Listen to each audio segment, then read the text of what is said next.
ეთერშია გადაცემა სუბიექტური აზრი, რომელსაც წარმოგიდგენ შალვა რამიშვილი, მე დიანა ტრაპაიძე და ჩვენი თანაწამყვანი მედიასახლ პალიტრის წარმომადგენელი დაჩი გრძელიშვილი. 6 შვილის მამა. ხო, მოგესალმებით. ძვირფასო ტელემაყურებელი, მე ვარ შალვა რამიშვილი, თქვენ უსმენთ და უყურებთ განცემას, რომელსაც ქვია სუბიექტური აზრი, მე და დიანა ვარ წამყვანები, თანაწამყვანი არის ჩვენი ძმა და მეგობარი დაჩი გრძელიშვილი. ეს მეც მუშაობ, ესე იგი, შენ კიდე 5 დღე ტელეკვირა მუშაობ დაჩი. დიდ შარში ვარ გავხდება. რა ხდება დიანა, მითხარი. შენ დაიწყე შაფათკვირას ვიყავი გადაშვილი, გორში ვიყავი, გადავიღე, რა გადავიღე ახლა 40-მდე კაცი, რესპუბლიკელები, ალასანიას პარტიის და ფორუმის მხარდამჭერები და პარტიის წევრები, ესე ბითუმად დაიბარეს კონტროლის პალატის წარმომადგენლებმა გორის გამგეობის შენობაში და შედიოდნენ ბითუმად, გამოდიოდნენ და ეს პროცესი გადავიღე. რაც თავარია, არც ერთ მათგანს არ ქონდა გადარიცხული ფული არც ერთი პარტიისთვის ცხოვრებაში და თეთრიც არ ქონდათ მიღებული არც ერთი პარტიის. პროფილაქტიკის მიზნით დაიბარა. აშკარად, პროფილაქტიკის და დაშინების. სხვათა შორის რამდენიმე საინტერესო განცხადება უკავშირდება ლევან ბეჟაშვილის კონტროლის პალატის ხელმძღვანელს. ერთი გააკეთა კვირას გადაცემა აქცენტებში, სადაც გამორიცხა, რომ არანაირი კითხვის დასმის უფლება არ ქონდათო და არ დასვამდენო კითხვებს, საუბარია პოლიტიკური ხასიათის კითხვებზე, რომელიც არ შეშულებდნენო ხალხსო? ეს ტანსაცმლის და ფეხსაცმლის გახდაც რაში სჭირდებოდათ არ მესმისო. მე მგონი შეუთავს ეს ერთმანეთს ჯანმრთელობის შემოწმება და საყოველთაო აღწერას დაადგილება, რომელსაც როგორც ატარებს კონტროლის პალატა. ამ ხალხის ქმედებებში უკანონო არაფერი არ იყო და ერთადერთი რაც აღიარა ლევან ბეჟაშვილმა ეს იყო რომ გაიდლაინები უნდა დაგვერიგებინა ან საინფორმაციო. მოკლედ მეტი ინფორმირება უნდა ყოფილიყო. როგორ გაეხადა და მეტი ინფორმირება უნდა ყოფილიყო ამ ხალხისო. შეგონებამ თუ შეშფოთებამ თუ აღშფოთებამ თუ წუხილმა იმოქმედა დღეს ტრადიციულად გაჭრა. დღეს გაჩი ლაპარაკობენ უკვე რომ რა თქმა უნდა Amnesty International-იც დიპლომატების განცხადები ჩვენთვის ყურადს აღებენ, ამიტომ ჩვენ გადავიღებთ ADM-ს გააკეთა სხვათა შორის განცხადება და ასევე იყო საუბარი რომ ჩვენ ამას გავითვალისწინებთ. კიდევ ერთი დეტალი სხვათა შორის რაც მენიშნა კონტროლის პალატის თავმჯდომარემ თქვა რომ უნდა გავყოთო ჩვენო დემოკრატია და ბევრი ფულიო და ასე ვთქვათ ამისთვის მუშაობს კონტროლის პალატა და დღეს პარლამენტში გააკეთა რომ კონტროლის პალატა პარტიების ფინანსურ გაუმჭიროებასთან ბრძოლაში მარტოაო. ლევან ბეჟაშვილის განცხადება ესეც. აი, ეგ რას ნიშნავს, ცი? ბეჟაშვილს სულაც არ უნდა ეგ მისია. არ უნდა და სხვათა შორის ლევან ბერძენიშვილმა თქვა გადაცემაში ჩვენ რომელიც გამარჯიკოვანს მიყავს. რახალ მარტოობა შეაწყვეტა ძალიან წყნარად იყო, მშვიდად იყო თავის საქმეს აკეთებდა. ხო რა, ბაჭუნა გაგვიგია კონტროლის პალატა საერთოდ რაც ბეჟაშვილი გადავიდა. თავში დაფაჩუნებდნენ. სად იყო ქუთაისშია ხო? არანაირი ნიუსებში არ ხდებოდა. არ არის ქუთაისი, თბილისშია. მე სხვათა შორის ალბათ ეს ინფორმაცია შეიძლება იცის მაყურებელმა ან თქვენც, მაგრამ მაინც წინა არჩევნების ფინანსური აღრიცხვიანობა ამოვიღე. წინა არჩევნებზე სულ დაიხარჯა 16 მილიონ ლარამდე და მთლიანი ხარჯების 90% მოდიოდა მართლ პარტიაზე. ანუ დღეს როცა საუბრობენ რომ არათანაბარ გარემოს ქმნის ეს დიდი ფული, მე მაინც ესე ვთქვათ ეს ციფრები შეგახსენეთ წინა არჩევნებიდან. მათთვის არათანაბარ გარემოს ქმნის ეს დიდი ფული, ამაშია საქმე და პრინციპში სიმართლესაც ამობენ. მათთვის მართველი პარტიისთვის არათანაბარი გარემოა შექმნილი. მიუჩვევლები არის. არათანაბარი გარემო რა არის 90% როცა ხარჯავს მთელი თანხებისთვის და ანტიპარტიას 10% ყველა დანარჩენი პარტია. კონკურენტულ გარემოში მოღვაწეობას არიან მიუჩვევლნი და ამან ხა ცხადია დისკომფორტი შექმნა. მაგრამ მე ყველაზე ძალიან დამაინტერესა ხა შე რო თქვი დიდი ფული და დემოკრატია არის ერთმანეთისგან გაყოფილი თურმე? თუ სწორად გავიგებ, მგონი ხო? კი, დემოკრატია პალატას აქვს ახალი მანდატი, დაცულ იქნას ბალანსი დემოკრატიასა და დიდ ფულს შორის. ანუ ასე ახსნა ბეჟაშვილმა კონტროლის პალატის ასე ვთქვათ მისია. საინტერესო დამოკიდებული. მაგრამ აქ მთავარი პრობლემა რა არის, იცი რომ საიდან ვამტკიცებთ რომ კონტროლის პალატა არის მიკერძებული. დისკრიმინაციულია ნაციონალური მოძრაობის, რომელსაც გაუგებრებელი თანხები აქვს.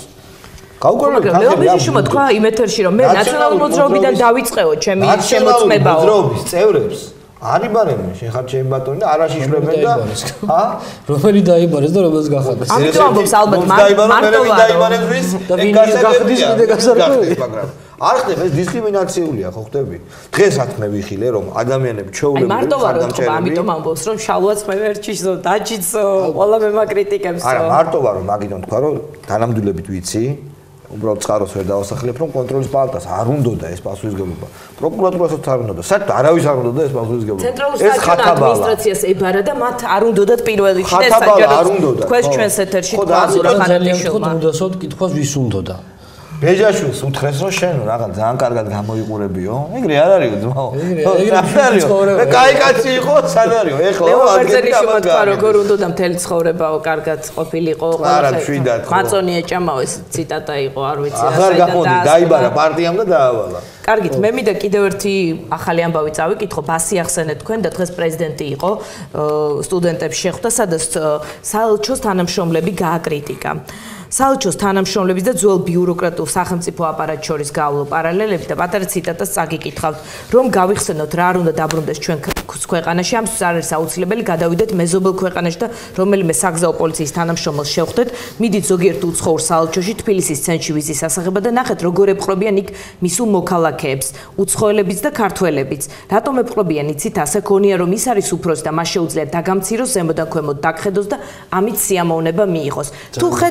თუ ხედავთ პარალელს, სხვათა შორის საელჩოში არის საელჩოებში მძიმე ვითარება, ანუ შესაძლოა აქ იყოს სიმართლე, მაგრამ ეს 20 წელია ვთქვათ. მოდი ბალა იმაზე ვთქვათ, რა ქვია, წონვადობაზე ვთქვათ რა. ეხა იცი როგორი სიტუაცია გამოდის, საელჩოები ეუბნებიან ამათ, რომ თქვენთან დემოკრატიული პროცესები არ მიდის, როგორც თქვენთან დემოკრატია და თქვენ რო ვიზებზე პრობლემებს აქმნით, ეს ეუბნებიან. ანუ ბასი რომ შეწუხებულია იმით, რაც ხდება კონტროლის პალატაში, ვთქვათ, რაც ხდება ეს დაკითხვები.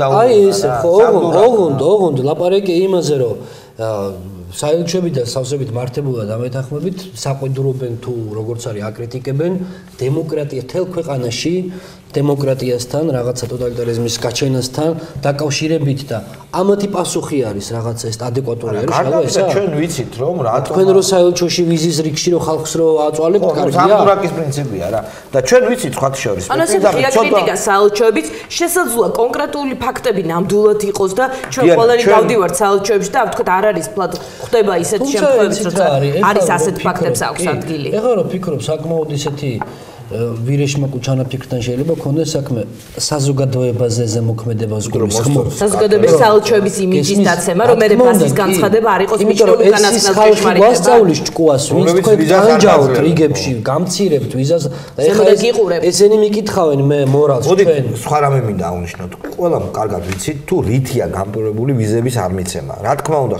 ზოგიერთ შემთხვევაში აქვს ამ პარტავნობას უბრალოდ უცხოეთის მოქალაქეებს მაგრამ ჩვენ ვიცით რომ ქართველები აქედან გარბიან არალეგალებად გაურბიან სააკაშვილის მიერ აშენებულ ბედნიერ საქართველოს და რა თქმა უნდა არც ერთ ქვეყანას ევროპულ ქვეყნებს არ უნდა ამდენი არალეგალის მიღება და ამით არის განპირობებული ძირითადად ის რომ არ იღებენ ვიზებს ეჭვის თვალით უყურებენ და ასე შემდეგ ეხო ესია ეხო ვიცით ხო გინდა არ გინდა იცი რა არის რომ ამ საკითხს თუ ჩაეძიებით რომ აქ გამოიკვლიო მაინც ხელისუფლებამდე მიხვარ რა თქმა უნდა მანდატს რომ თქვა ვიზებს არ აძლევენ რომ დეკლარირებულად თითქოს გამარტივებულია სავიზო რეჟიმი მაგრამ სინამდვილეში მათ აქვთ ესეთი დირექტივა რომ თლად ეხას უყურებს მოგაუხსნით პრობლემა და რატო რჩება იმიტომ რომ არ არის კარგი ცხოვრებას არავინ არ გაურბის ხო რაც არ უნდა ჩვენ ვამტკიცოთ საელჩოს ქმედებაშიც არის თქვა რაც რეზონი არის კი კარგით კიდევ ერთი განცხადება გააკეთა რუსებმა გამოყვეს მილიარდები იმისთვის რომ მოისყიდონ პოლიტიკური სპექტრი და ქართველი ამომრჩეველი გაზპრომი ახსენა გაზპრომის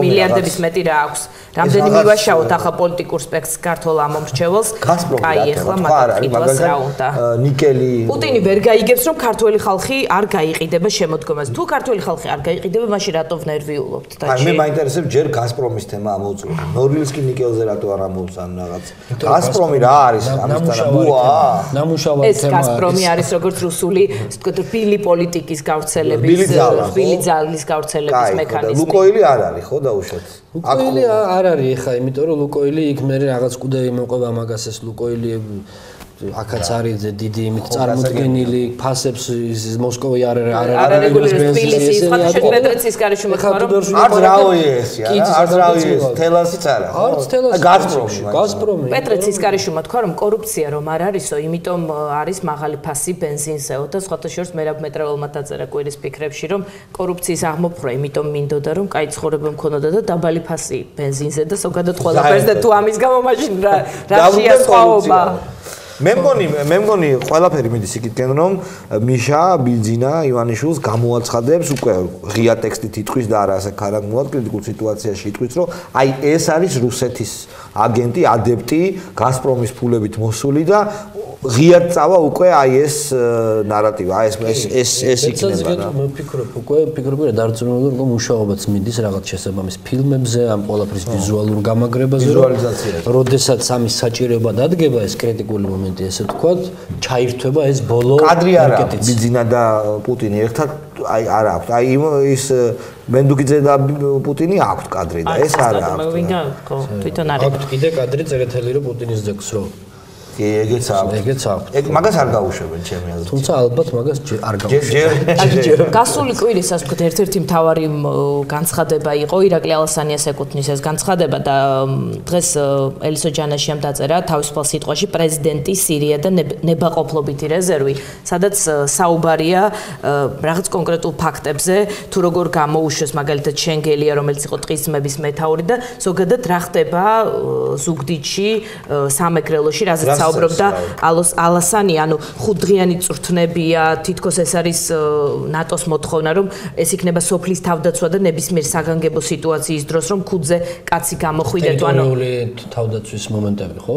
ხო, ნებაყოფლობითი რეზერვი, როგორც ხდება, რომელზეც ალასანიამ თქვა, რომ ხდება შეიარაღება ხალხის, მაგრამ თქვა ამ სტატიის აზრია, რომ რეგიონს არც მიწისძვრა აწუხებს, არც წყალდიდობა, არც მეწყერი და მაშინისთვის არის ეს ადამიანების საჭირო, თქვა აქაც არის ის ვერსია, რომ შესაძლოა უკავშირდებოდეს პოლიტიკურ პროცესებს და მე პრეზიდენტის განცხადება მახსენდება ამ თემაზე თქვა რომ მითრევენ საარჩევნო კამპანიაშიო ასეთი ერთი რადიკალი ლიდერიო. ნუ მე ირაკლი ალასანია ესე მოიხსენიება რადიკალური ფრთის წარმომადგენელია. ნუ უკვე რაც ფული გაუჩნდა და ივანიშვილთან არის უკვე გარადიკალ და გარუსტა. ხო ესეც გასაოცარია რომ მითრევენ საარჩევნო კამპანიაში ესეც საოცარია იმიტომ რომ საარჩევნო კამპანიის პროცესია და ხე აქ ჩათრევა ყველაზე მთავარი რაც არის მაინტერესებს და შენი მოსაზრება ამის თაობაზე საარჩევნო კამპანია ახსენე და იმიტომ არის მიშას მომხრეებისთვის გამღუპველი შეკითხვა ორი. მაგრამ ერთ სიტყვი ვინ იქნება სის ნომერ პირველი? ვინ იქნება მათი სის ნომერ პირველი? თუ საარჩევნო კამპანია არჩევნებისთვის მივდივართ, ამაზე პასუხი არის არ ვიცი. არ ვიცი ვინ არის მათი ლიდერი. რთული შეკითხვა არის, კი. შენი აზრით ვინ იქნება? არ ვიცი, მე ეჭვ მაქვს რომ ჯერ კიდე არ აქვს გადაწყვეტილი ეს. მიშას თუ ვინ იქნება ამ სიაში პირველი? თვითონ ვერ იქნება. ჩემი ვერსია შესაძლოა დავით ბაქრაძე. იცი რა დობის მომენტები თამაშობს აქ როგორც ჩას. ბაქრაძეს კი უნდა ენდოს თავიდან ბოლომდე, იმიტომ რომ ბაქრაძეს არასოდეს არ უღალატია, პირადი ინიციატივა არასოდეს არ ქონია არც ერთ ნაწილში, ხო? მაგრამ აქ მეორე მომენტიც არის, უნდა იმუშაოს კიდევ პირველ ნომრად. და პირველ რიგში შიგნით უნდა იმუშაოს, ანუ თვითონ ნაციონალებში უნდა იყოს. აქ მე რასაც ვატყობ, შალო, იცი რა მომენტია. აქ იმაზე არ არის ლაპარაკი, თქვათ, როგორც მე ვატყობ, ხა ხელისუფლება არ მუშაობს იმას და თვითონ პრეზიდენტი, თქვათ, გადმოიბიროს ივანიშვილის ამომრჩეველი და სხვა თავის მომხრეებზე მუშაობს, ხა რომ შენარჩუნებაზე, გამხნევებაზე, რომ რამე იყოს და საქმეზე მიდგეს ისინი რაზე წავიდნენ და რაზე არა, არ დაიბნეს ეს ხალხი.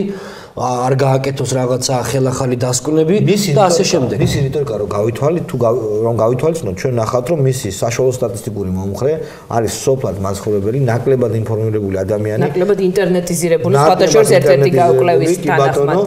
ადამიანები, რომლებსაც აქვთ რატომღაც შეიძლება ჰქონდეთ ქალაქში მაცხოვრებელთა ან ბოღმა ან ანტაგონისტურად განწყობილები იყვნენ ქალაქში ცენტრალურ უბნელებისადმი განსაკუთრებით იმიტომ რომ რამდენჯერმე მე შევნიშნე ეს უკვე მეთოდია პირდაპირ მტრობას თესავს ეს კაცი იძახის რომ აი რაღაც ცენტრალურ უბანში მაცხოვრებელი ვიღაცები ივანიშვილი არ არის ცენტრალურ უბანში მაცხოვრებელი ჭორილიდან არის ჩამოსული ეს პრობლემაა მე ვფიქრობ რომ ივანიშვილის გამოჩენის ივანიშვილი არ არის ეს ვაკეში გაზრდილი ეს სერიოზული პრობლემა შეიძლება იმიტომაც არ ახსენებს ცოცხალი თავი თამბაქს ხო იმიტომ რომ ნუ გაუგებარი ხანი რა უნდა თქვას ახლა გლეხის ბიჭი იყო ჩამოვიდა რაღაცა იშრომა მიშოვა რაღაცა ეხა ვერ იტყვის რომ ამ დაპირებაში ალასანიაზე ამბობს როგორც ჩას და უსუფაშვილიც ასევე არ არის ხომ არ ფიქრობ თუ თქვა ივანიშვილის გამოჩენით სააკაშვილმა მიიღო ის თავის ტოლდასწორ ლიდერად და არც ცდილობს თქვა სხვა ლიდერები ჩართოს კამპანიაში და ეს თქვა თანაბარი პიარ ბრძოლა აწარმოოს მასთან.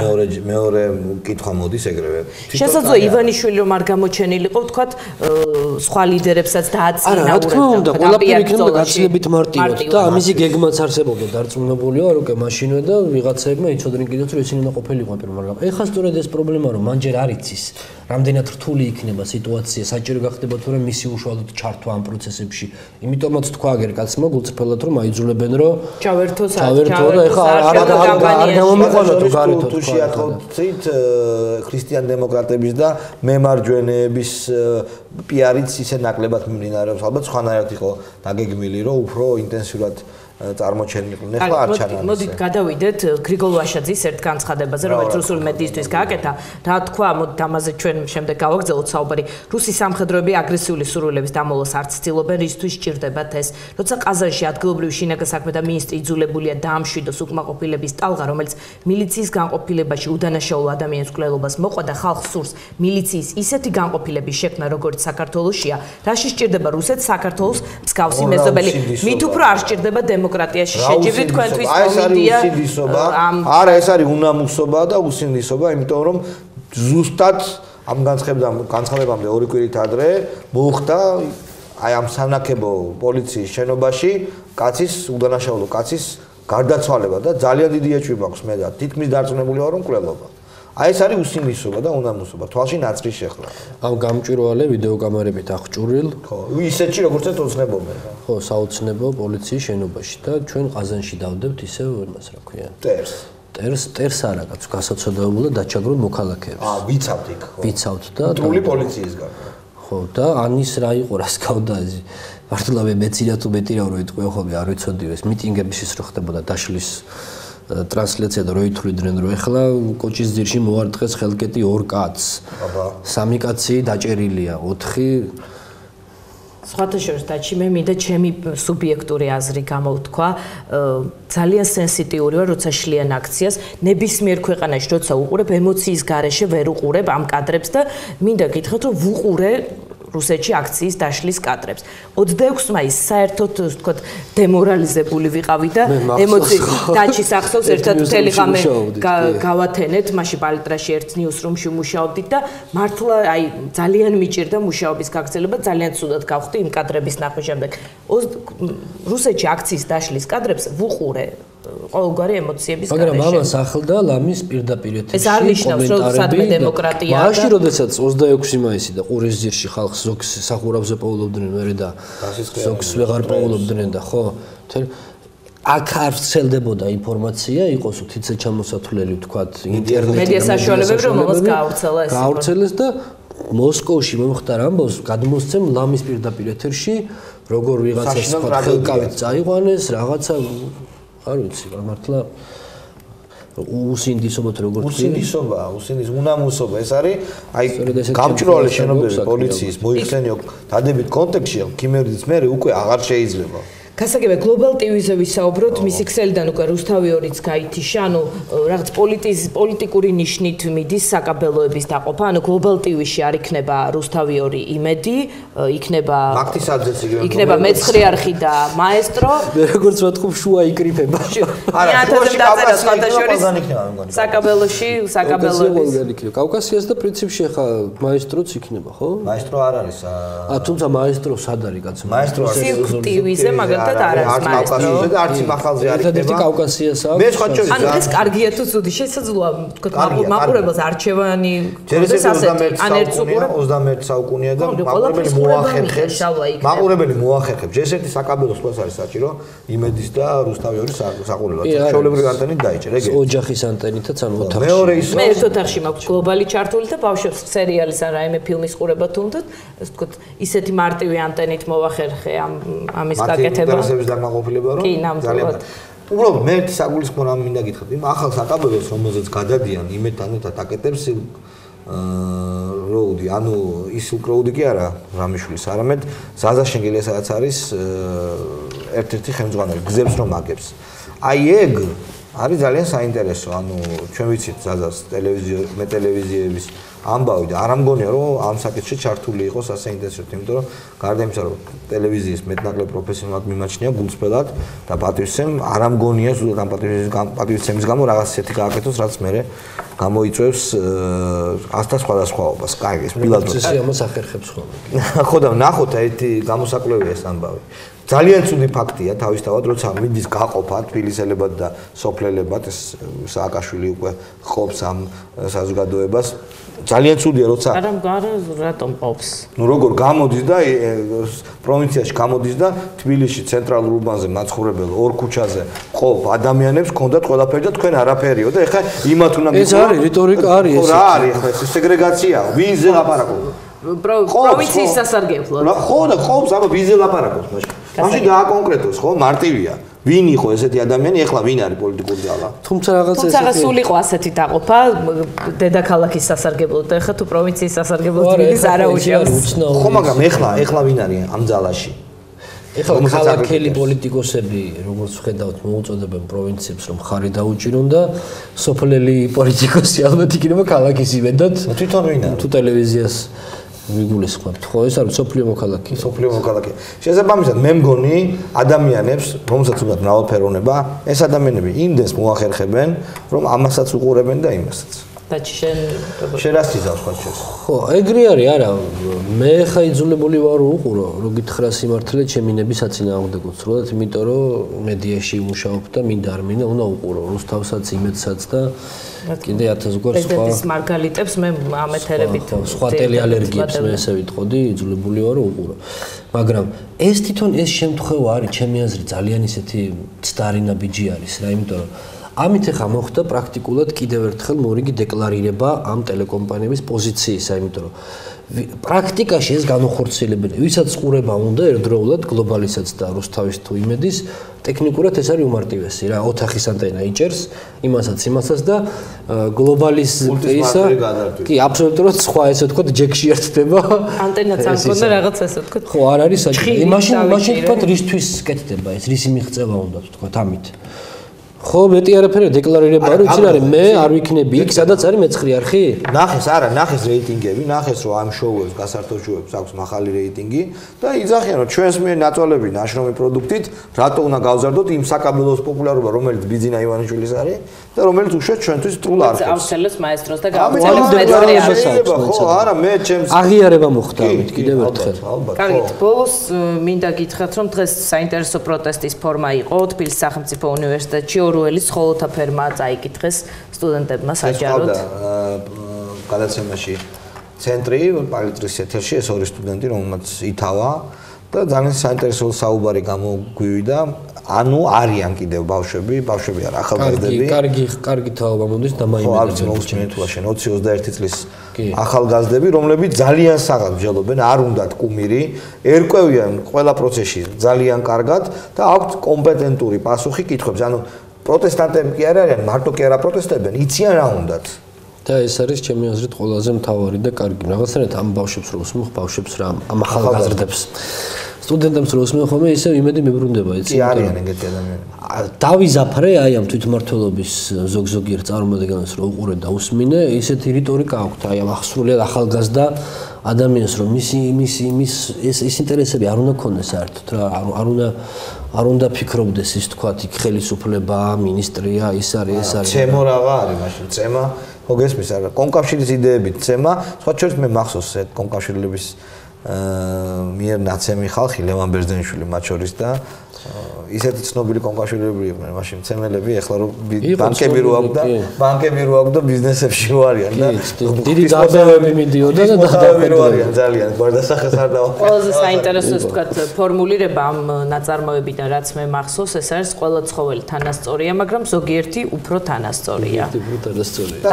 გავსო ცხოველების ფერმა საქართველოს თქვენს ბავშვები სტუდენტები. დავემშვიდობოთ დაჩის. დაჩი, დიდი მადლობა. ხვალ ისევ გელოდები დაჩი. მოვალ შეხვედრამდე. და ზეგ და მაზეგ და 5 დღის განმავლობაში დაზიგ ჯერიშვილი იქნება ჩვენი სტუმარი და ჩვენი სტუმარი არა თანაწამყვანი, ჩვენი დღევანდელი გადაცემის სტუმარია კახა კუკავა. დაგველოდეთ რეკლამის შემდეგ ისევ დავუბრუნდებით.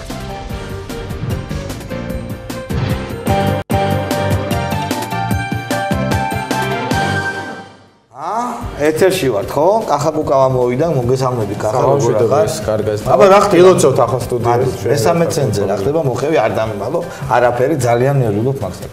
კი, შენ მესამე წენზე ღელავ? მესამე წენზე რო შეიქმნას თუ რო შეიქმნას? რო შეიქმნას. არ გინდა შეიქმნას? გინდა რა მესამე, მეოთხე, მეხუთე, მეექვთე რამე ცენტრები. ბევრი. რა ვიცი, მესამე ცენტრის თემა თავისთავად წამოვიდა, გახსოვთ თქვენ როგორც წამოვიდა რაღაცა ერთგვარად. ანგაჟირებული იყო და კონტექსტები შეიქმნა ისეთი რომ ხელისუფლება ქნის თუ ხელისუფლების ინტერესებში არის ამ ცენტრის შექმნა. ნუ შემდგომში სხვა უფრო მოზომილი განცხადებები გაკეთდა. ზოგადად მე არ ვიცი, ახლა არანაირი მესამე ცენტრის ყოველ შემთხვევაში ამ სახელწოდებით რაიმე ბლოკის შექმნას ჩვენ არ გვიგმოთ. ჩვენ პარტიას თავისუფალ საქართველოს გვაქვს მიღებული გადაწყვეტილება. ჩვენ ქალბატონინოსთან გვაქვს თანამშრომლობა განსაკუთრებით 26 მაისის შემდეგ არის ეს ინტენსიური თანამშრომლობა, თუმცა მის პარტიას ჯერჯერობით არ აქვს გადაწყვეტილება მიღებული. მიიღებს თუ არა მონაწილეობას არჩევნებში. ჩვენ ეს გადაწყვეტილება მიღებული გვაქვს. აქვს გადაწყვეტილება მიღებული. არ აქვს, მე მგონი ყავდა თქვენ სტუმრად და დავუსვით მას ეს შეკითხვა. ამიტომაც თუ კი ის ასეთ გადაწყვეტილებას მიიღებს, ალბათ მაღალი არის ალბათობა. ბურჯანაძე იქნებით ერთად, თუ არ იქნება იქნებით ცალკე. ეს ასე იქნება, თუმცა ჯერჯერობით ამ თემაზე არც კონსულტაციები არ მიმდინარეობს იმ მარტივი მიზეზის გამო, რა ხა ჩვენ გვაქვს ჩამოყალიბებული ჩვენი სტრატეგია და ნუ იქეთ ბურჯანაძეს ხო უნებით რომ მიიღე არჩევნებში მონაწილეობა. შენ პირადად ხო ურჩევ? ჩვენ ვართ პარტნიორები, მაგრამ ეხლა გადაწყვეტილებას ბუნებრივია რა ჩვენ თავისთავად ცხადია, ჩვენ რადგან მიღებული გვაქვს გადაწყვეტილება, ჩვენ თვლით რომ საპროტესტო არის მნიშვნელოვანი. და კიდევ ვინ? არ ვიცი, ნახოთ, ჯერჯერობით ესე იგი ჩვენ იმ პარტიებისაგან, ვისაც აქვს მონაწილეობა მიღებული, შემხედრის სურვილი შესახებ მე არ ვიცი, უბრალოდ ჩვენ გვაქვს ზოგადად თავისუფალ საქართველოს პრინციპი, რომ ბლოკი რაც უფრო ფართო იქნება, მივესალმებით. ეხლა რო არ მოგატყუოთ ჯერჯერობით დიდი აპლიკაციები და სურვილები არ შემოსულა, იმიტომ რომ ან არა აქვს საერთოდ პარტიებს გადაწყვეტილება მიღებული არჩევნებში მონაწილეობის შესახებ, ან ვისაც მიღებული აქვს, მათ შექმნილი აქვს უკვე უფრო დიდი ცენტრი და უფრო დიდი ბლოკი. რატომ უნდა მოგცეთ თქვენ ყველა საუბრობს რომ ეს არჩევნები იქნება ორპოლუსიანი და ასე ვთქვათ, უცებ ჩნდებით თქვენ თუნდაც ბურჯანაძესთან ერთად. თქვენივე ციტატას ასე ვთქვათ, წავიკითხავ, სანამ თქვენ პასუხს გასცემთ. ნაციონალური მოძრაობა, ქრისტიან დემოკრატები, ახალი მემარჯვენეები, ქართული ოცნება. ეს არის პროამერიკული ფლანგი, ხოლო აქეთ არის ეროვნულ-გამათავისუფლებელი მოძრაობის ფლანგი. თქვენ ხართ ეროვნულ-გამათავისუფლებელი მოძრაობის ფლანგი? დიახ. რომელი ძველი ეროვნულ-გამათავისუფლებელი მოძრაობა? არა, მე გეტყვით, რომ არის ფასეულობების მიხედვით და იდეოლოგიის მიხედვით არსებითი სხვაობა პოლიტიკურ პარტიებს შორის, ამაზე ჩვენ მქონია არაერთხელ ადრეც საუბარი. მე მომიყვანია კიდე ციტირება ლინკოლ მიჩელი იცი არის ცნობილი ექსპერტი, რომელიც ჩამოვიდა ერთხელ, ეხლა მარტო მიჩელის შეხედულება არ არის ასეთი. როცა ის შეხვდა თქვენს მიერ ზემოთ ჩამოთვლიდა სხვა ბევრ პარტიებს, მან თქვა კიკაბერძესთან იყო სტუდიაში, რომ არანაირი სხვაობა ამ პარტიების პროგრამებში არც საგარეო, არც საშინაო პოლიტიკის საკითხებში არ არის. განსხვავება არის მხოლოდ იმაზე, ვინ უნდა იყოს ხელისუფლებაში და ვინ უნდა იყოს ოპოზიციაში. და ეს რეალობას ასახავს დღეს. იმ პარტიების დიდი სპექტრის შეხედულებები, რომელიც თქვენ ჩამოთვალეთ, საგარეო პოლიტიკაში ყველა მომხრე არის, რომ საქართველოს ინტეგრირებული უნდა იქნეს ნატოში. ყველა ეგ პარტია მომხრე არის, რომ ავღანეთში გავაგრძელოთ ჩვენ სამშვიდობო ოპერაციები. ასევე საშინაო პოლიტიკის ბევრ საკითხსაც არსებობს ინტერესთა თანხმდრა იგივე რომ ძალა არის ერთი ფლანგი. ეს არ არის ერთი ფლანგი ტაქტიკურად, პირიქით მათ შორის ძაფრი კონკურენცია მიმდინარეობს, იდეოლოგიურად არის ეს ერთობა და შეიძლება ხელისუფლება შეიცვალოს, ისევე როგორც შევარდნაძის ხელისუფლება შეცვალა სააკაშვილმა. რაიმე არსებითი ცვლილებები, ძირეული ცვლილებები სტრატეგიული მართლობა ქვეყნის არ შეძლო. ახლა მე მინდა ესეთი რამე კითხო. ეხლა უფრო მეტი პრაქტიკა აქვს, ასე ვთქვათ, ჩემთან ეთერში და. კახა, მე მინდა ეგეთი რაღაცა კითხო. ეხლა უყურეთ, მეტი პრაქტიკა რომ აქვს თავისუფლებას ვაძლევ, პირდაპირ კითხო, ეხლა მე კი მოკებულის გარეშე. აი ეგრე პირდაპირ წარმოვიდგინოთ ბაზრობად, იყიდე გაყიდე ქარვასლად პოლიტიკა. არის 20, 30, 40, რა ვიცი, თქვენ კი იძახით 40, მე შეიძლება 20 დავარქვა. პროცენტი მოსახლეობისა, რომელსაც არ უნდა ეს ამერიკა რა, არ მოსწონს ეს ამერიკა და უნდა რუსეთი. აი ესე უტრირებულ მაგალითი მომყავს. შენ 20%-ისთვის იქნება. როგორც კახაკუკავა, როგორც განათლებული კაცი, დასავლეთი გიყვარს ალბათ, რა ვიცი, ევროპაში დადიხარ. დასავლეთ საქართველოს მათ შორის კი ბატონო. დასავლეთი ევროპა. ფიქრობ რომ საქართველოს ევროპის ნაწილია, დარწმუნებული ვარ. კი, რა თქმა უნდა. ბოლოდან დაიწყე. შენ ეს ვაჭრული გათვლა გაქვს რომ აი მოდი 20%-ს დევს და ვიყიდი თუ მართლა გჯერა რომ რუსეთთან მჭიდრო ურთიერთობა კარგია. ისეთი გაკვირვებული სახით კითხულობ, რომ მე თვითონ ვარ გაკვირვებული, რომ ახლა შენ როგორ წარმოგიდგენია, აბა რომ რუსეთთან მჭიდრო ურთიერთობები განსაკუთრებით ეკონომიკური ცუდია? არა, სხვა რაღაცას გეკითხები. არა, გავიგე რასაც ამბობ. შენ ამიტომაზე არ ერთ საუბარი არ გეწყინოს. შენ ძალიან განათლებული ადამიანი ხარ, ამას ჩემი რაც სჭირდება სერტიფიკატი საყოველთაოდ აღიარებული ფაქტია, მაგრამ ცოტა მგონია რომ შეკითხვა არ არის ეხლა რაღაცა ძალიან სიღრმისეული, იმიტომ რომ რა თქმა უნდა, არავინ სად მოგისმენიათ ან ჩემი ან სხვა იმ ადამიანის შეხედულება, ვინც რუსულ-ქართული ურთიერთობების მოწესრიგებაზე საუბრობს, რომ ჩვენ რუსული პოლიტიკური მოდელი უნდა გადმოვარგოთ საქართველოში. ჩვენ საუბრობთ იმაზე, რომ საქართველოს ჭირდება თანამშრომლობა პირველ რიგში იმ საკითხზე, რაც შეეხება უსაფრთხოებას და ჩვენ ვფიქრობთ, რომ საქართველოს უნდა გამოაცხადოს ნეიტრალიტეტი. ეს არის ერთადერთი გზა აფხაზეთის და ცხინვალის რეგიონის რეინტეგრაციისთვის და მეორე ეს არის ეკონომიკური ურთიერთობები. დასავლეთიდან ჩვენ უნდა გადმოვიღოთ ფასეულობები, მაგრამ უახლოესი 30, შეიძლება 50 წელი დასავლეთი ვერ იქნება საქართველოს ეკონომიკური პარტნიორი. ეს ციფრებია, შედის სტატგოვჯი, შეგიძლია ნახო, დღესაც კი ემბარგოს პირობებშიც კი ევრაზიის კავშირში უნდა შევიდეთ, თუ მხოლოდ ეს ვთქვათ ამ კავშირის გარეთ ჯერჯერობით არის იდეა, რომელიც სტატიაში გამოქვეყნდა, რაიმე ესეთი რეალური პროექტი არ არსებობს. საკეთებ, მაგალითად იანუკოვიჩმა თქვა, რომ ვერ ხედავ კიევის უკრაინის მომავალს ევრაზიის კავშირში. იმიტომ რომ ევრაზიის კავშირს ზუსტადად დიანა აქვს ეკონომიკურის გარდა პოლიტიკური კონტექსტი. პოლიტიკურ კონტექსტებში კავშირებში არ გვინდა შესვლა? არა, რა თქმა უნდა, მე ვფიქრობ, რომ რაც უფრო ნაკლებად ვიქნებით ჩვენ პოლიტიკურად სხვა დიდ მაგრამ დავასრულებ უბრალოდ ეკონომიკურად მე ვფიქრობ, რომ ეს არის საქართველოს ეკონომიკის სასიცოცხლო ინტერესებში და თუ ჩვენ უახლოეს 5-15 წელიწადში გვექნება სტაბილური ეკონომიკური ზრდა, ეს შეიძლება მხოლოდ ტრადიციულ რუსეთის ბაზარზე დაბრუნების შედეგად. მეორე შეკითხვა. მე შემიძლია შენ გითხრა მოდელი ქვეყნისა, რომლისკენაც მივისწრაფი, მოდელი ქვეყნისა, რომელიც დასავლური, ნებავთ ამერიკული, ნატოური გავლენის ქვეშ არის და რომელიც მომწონს, რომ ჩავდივარ და რომ უყურებ და ყოველთვის მომწონს და ეხლა მით უმეტეს ბალტიისპირეთის ქვეყნები. შენ შეგიძლია მითხრა მოდელი, მოქმედი მოდელი ქვეყნისა, რომლისკენაც მიიღავს შენ საქართველოს, რუსეთთან მჭიდრო კონტაქტი, არა ნატო, არა ეს, არა ის და თან დამოუკიდებელი აი მოდელი მითხარ მე გაგისახელე კონკრეტული ქვეყანა მინდა რომ ფინეთი კი და რაც შეეხება ბალტიისპირეთს აბსოლუტურად ჩემი აზრით არასწორი კონტექსტი არის ჯერთი მისი მდებარეობიდან გამომდინარე გასაგებია რომ მათ ეკონომიკურად ბევრად უფრო მეტი კავშირები აქვთ ევროპასთან ვიდრე რუსეთთან მაგრამ თავი რომ ბალტიისპირეთს არ აქვს ტერიტორიული პრობლემები რუსეთთან ამიტომაც მათ შეძლეს აი ასე რომ გარკვეული პერიოდი კარი მოეჯახუნებინათ და ქონდათ იმით უფლება რომ რუსეთისკენ არ გაიხადოთ. ჩვენ არ გვაქვს კარი მოეჯახუნების უფლება. იმაში ლატვიაში მე მგონი 40 თუ 50 მაგრამ ეს საკითხები მათ გადაწყვეტეს რუსეთის თანამონაწილეობის გარეშე. მათ კარი დაკეტეს და დაკეტილი κάრის მიღმა გადაკეტეს თავის პრობლემები. ჩვენც ეს არჩევანი არის. თუ ჩვენ მიგაჩნიათ რომ კარი დავიხარჯოთ, კარი დაგვიმოგვეხურა ასე თქო, ეხა გავახოთ ეს კარი. რა თქმა უნდა, იმიტომ რომ ეს კარი იხურება არა ფსოუზე, არამედ იხურება ენგურზე. აი სწორი არის შალვამ როგორც დასვა, ეს არის გულწრფელად დასმული შეკითხვა. თუ ჩვენ დავხურავთ ამ კარს ენგურზე და დავხურავთ ამ კარს ცხინვალთან და ვიტყვით რომ ეს საკითხები ან მოხსნილი ან დიდი ხანი გადადებულია, ბალტიისპირეთის მოდელი არის სწორი. მაგრამ თუ ჩვენთვის და ჩვენთვის რჩება ნამდვილად თავისუფალი საქართველოსთვის დისტრიქტში აფხაზეთი და ცხინვალის რეგიონი ამ კარის მოხურვა ვერ მოხერხდება ვერანაირად, იმიტომ რომ ნონსენსია. თეორიულ დონეზე შენ ვერ მოიწვევ საქართველოში ვერ მოიყვან რესპონდენტს ამ სტუდიაში, რომელიც გეტყვის, რომ ნატოში ინტეგრაციით ჩვენ შეგვიძლია უახლოეს პერსპექტივაში ან შორეულ პერსპექტივაში აფხაზეთის საკითხის გადაწყვეტა. არ შეიძლება. ამას მე მგონი ხელისუფლების მომხრეებიც არ ამბობენ. არა, როგორ არ შეიძლება ხელისუფლების მომხრეები აგერ თქვენ გადაცემის კუჩი გადის, რომ რომელიღაც მაესტროს გადაცემის კუჩი მალაშქეს კომენტარი რომ რუსეთი ინგრევაი ეხლა. ხო, არა, ეს არის ხელისუფლების პოზიცია. რომ საერთაშორისო სანქციებით აიძულებენ რუსეთს და რუსეთს საერთაშორისო სანქციები პრეცედენტი არ არის. კი, ფინეთის, ავსტრიის მაგალითი შემიძლია გითხრა აგრეთვე, იმიტომ რომ აი ავსტრია მაგალითად მეორე მსოფლიო ომის შემდგომ იყო ზუსტად ისე დაყოფილი, როგორც გერმანია. 4 საოკუპაციო ზონებად. კი და გერმანული და ავსტრიული მოდელი ამით განსხვავდება. აი გერმანიამ დაკეტა კარი, იქ სადაც დაკეტა გაიყო გერმანიის ერთი ნაწილი მეორე დარჩა კომუნისტების მმართველობის ქვეშ და ასე იყვნენ ნახევარი საუკუნე. ავსტრია წავიდა სხვა გზით. გამოაცხადა ნეიტრალიტეტი. ავსტრია არ შესულა არც ნატოში, არც ვარშავის ხელშეკრულების ორგანიზაციაში და 4-ვე საოკუპაციო ზონა გაერთიანდა ერთიანი ავსტრიის ფედერაციაში.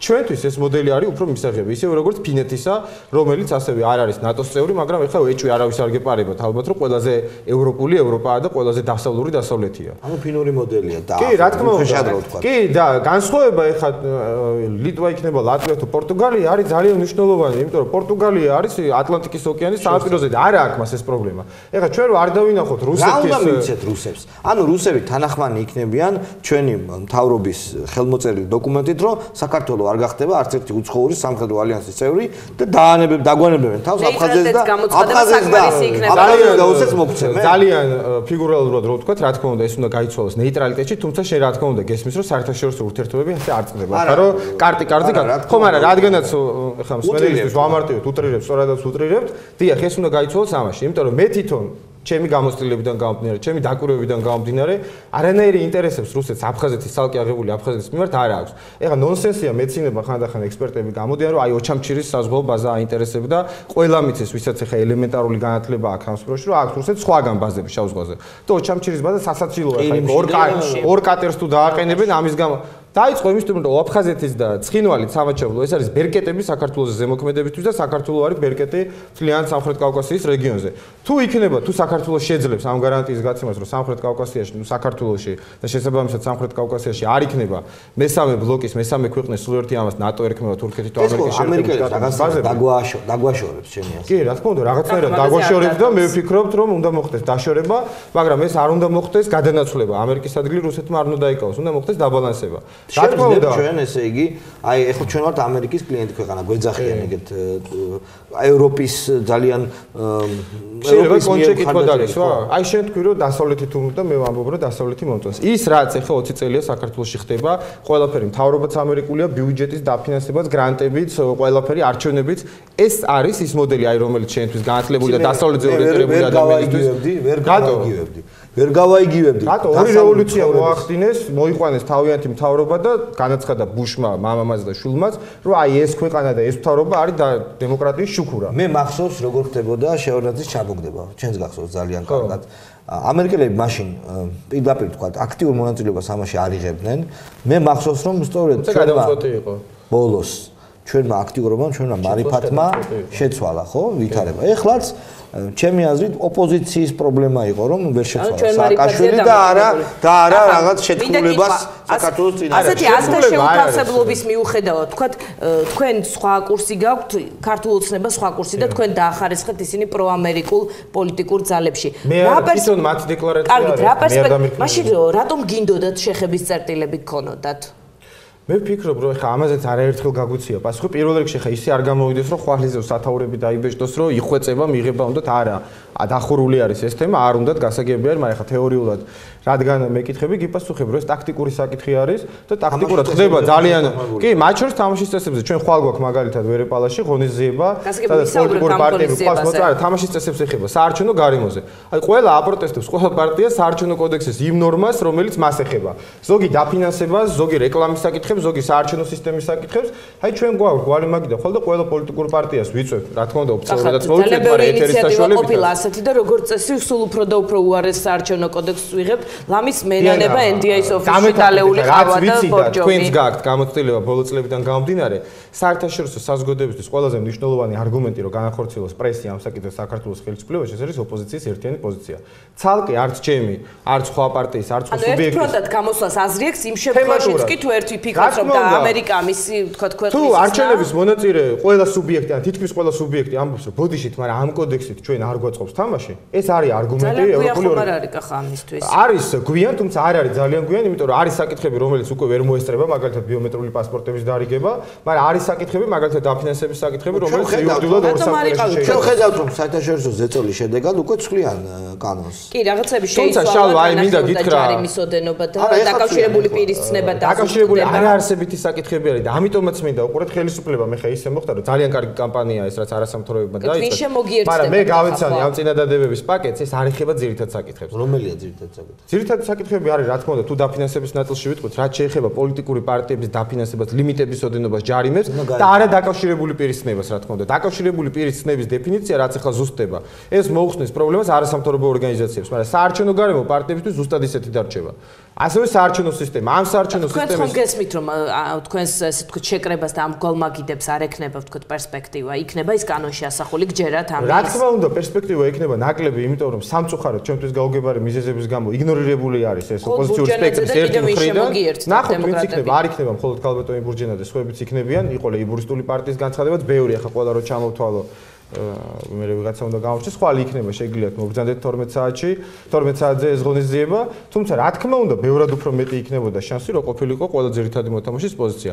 ჩემთვის გაუგებარი არის, რატომ ვერ ხერხდება, ეს არ არის არც ბლოკის შექმნა, არც კანდიდატებზე შეთანხმება, მაგრამ შალვა რამიშვილთან რომ მოვიდნენ გადაცემაში, ყველა იტყვის, რომ ეს კოდექსი არ აწყობს, მაგრამ როცა წერილი არის გასაგზავნილი, დოკუმენტი არის გასაგზავნილი, მაგალითად ვენეციის კომისია იწყებს ამ კვირაში ჩვენი კოდექსის დიახ, ძალიან მნიშვნელოვანი არის ეს და ეხლა ჩვენ გავგზავნით აი ამაღამ ინგლისური თარგმანი, ჩვენი აღწერილობა და შეფასებები, სად არის ძირითადი, ასე ვთქვათ, როგორც იტყვიან, ზაცებკა. მაგრამ ეს არის ჩემი პოზიცია, კახა კუკავას პოზიცია, მე ძალიან კარგად მესმის.